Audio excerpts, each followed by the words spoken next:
Throughout its history, the University of Memphis has shared a deep connection with its home city, the surrounding region, the state of Tennessee, and the nation. Since its founding in 1912, the university has maintained a long-standing commitment to meeting the needs of the local community.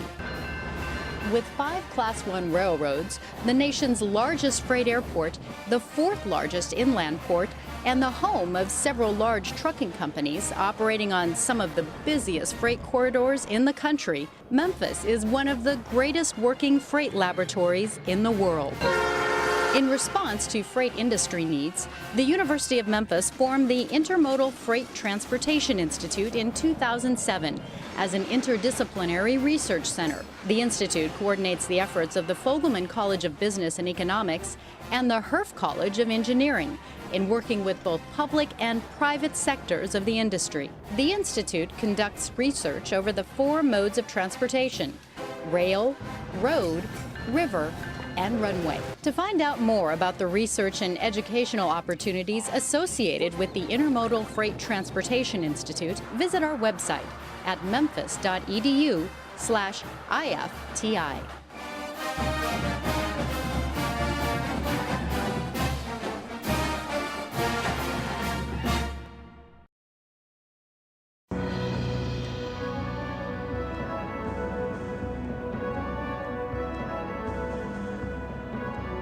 Lamar Avenue is one of the most congested roads in Memphis. It is also one of the most important to support the critical logistics industry in the region. Located within the corridor are the Memphis International Airport and the FedEx Hub, the recently expanded Burlington Northern Santa Fe Rail Intermodal Terminal, the major highway connection between Memphis and Birmingham, and a host of significant warehouse distribution centers. Most people are aware of the congestion resulting in part from the high volume of trucks, but not many know that some of the nation's largest distribution centers, such as Nike and Williams-Sonoma, are in this corridor. Our study began with a partnership involving the Sparks Bureau of Business and Economic Research here at the U of M, as part of an analysis of the economic impact of the Memphis International Airport. Our involvement continued by partnering with the ongoing Memphis Aerotropolis study focusing on congestion issues. Currently, we are partnering with Cambridge Systematics on a study for the Tennessee Department of Transportation to evaluate alternatives for relieving congestion in the Lamar corridor from I-240 to the Mississippi state line. Our students have been conducting studies to quantify the degree of congestion in the corridor by measuring delays at intersections, determining average travel times through the length of the corridor, and establishing truck travel patterns in the area. This has been a great experience for our students, as they have been able to apply the techniques they learned in their transportation engineering classes to a real-world situation, and have participated alongside practicing transportation professionals in developing alternatives and evaluating solutions.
Living in a city with 5 Class 1 railroads carries advantages like job creation and cheaper goods. But for those who live by the tracks, it can have one disadvantage: noise. Depending on the distance from the tracks, train horn noise can range anywhere from 110 dBA anywhere to maybe 75 dBA.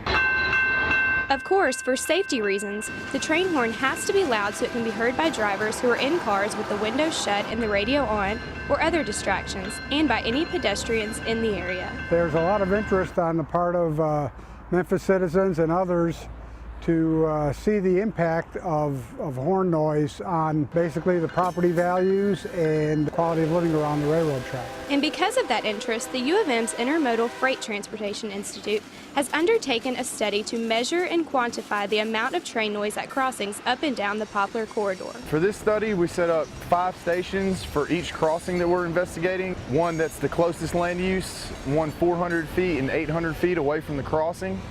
And we also set up a site for a no horn noise area that measures the noise levels where there's not a train horn event. Using decibel meters to measure the noise at different distances from the tracks, the researchers hope to model the train horn noise as it exists in the community instead of using assumptions and theoretical models to model the train horn noise. Another object of this study is researching possible areas for quiet zones. A quiet zone is an area where the train is no longer required to blow its horn. But cities can't just put quiet zones anywhere they like. Their design and placement is regulated by law. What you need to do is to make sure that you have a very high level of protection, either crossing gates so an automobile can't go around the gate, or a median divider so cars can't cross over into the other direction and come around. Dr. Lipinski says the cities have to prove that the crossing is going to be just as safe without train horn noise as it is with the trains blowing their horns. They are also teaming with the Sparks Bureau of Business and Economic Research at the U of M to make it an interdisciplinary research project. They are performing an analysis of property values and real estate values near some of these rail grade crossings. The results of this study will be used for urban planning, health research, as well as furthering the understanding of the effects of intermodal transportation on all of us. For the University of Memphis, I'm Nicole Blum, Junior, Broadcast Journalism major.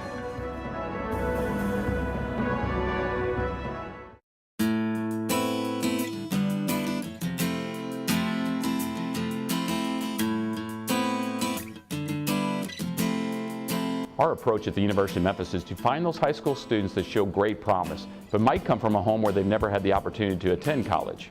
We want to show them the possibilities of what life can offer them with the college degree, and then help them achieve those possibilities. With a growing concern among professionals in the transportation industry over the quality and size of the workforce in the area of transportation, the Intermodal Freight Transportation Institute at the University of Memphis has been engaged for years in producing transportation professionals ready to work in today's demanding freight industry. They come into the program and they're not really sure what transportation engineering is or if it would be something that they would find interesting and rewarding. But by the end of the program, they're so excited.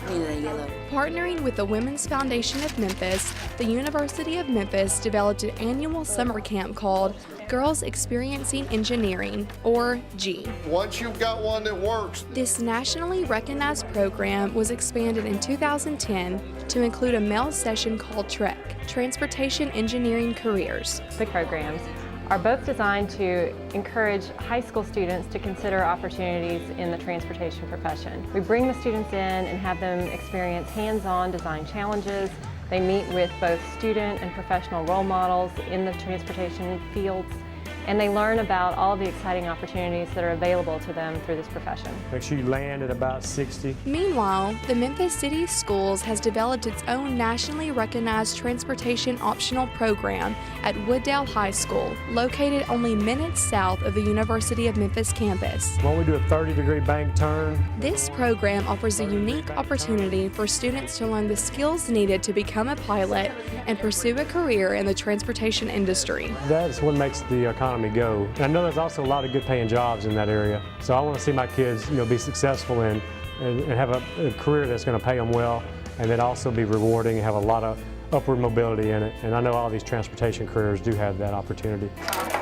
These two nationally recognized and highly successful programs were working independently of each other for years, each not content to stay where they were and wanting to do more for the community. Let's climb to 2,500. This past spring, the Memphis City Schools and the University of Memphis entered into a competition for a Garrett A. Morgan grant offered by the Federal Highway Administration. The grant, named after an African-American inventor and entrepreneur, is granted to programs looking to improve the preparation of students, particularly women and minorities, in science, technology, engineering, and mathematics, the STEM fields, through curriculum development and other activities related to transportation. It's going to expose them to different careers, and in those careers there's other opportunities. Both organizations are excited to have been selected to receive the Garrett A. Morgan grant. Looking good, Marcus. The Wooddale Aviation Magnet Program and the Intermodal Freight Transportation Institute will work together to create a year-round program for the students from Wooddale High School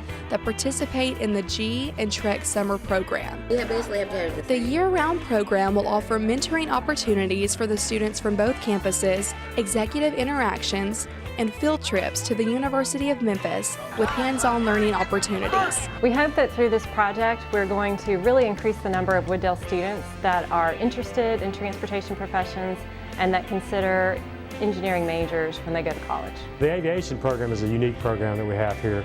By incorporating all the other modes of transportation, it's going to make it even more unique because we're one of only a handful in the country that have the aviation.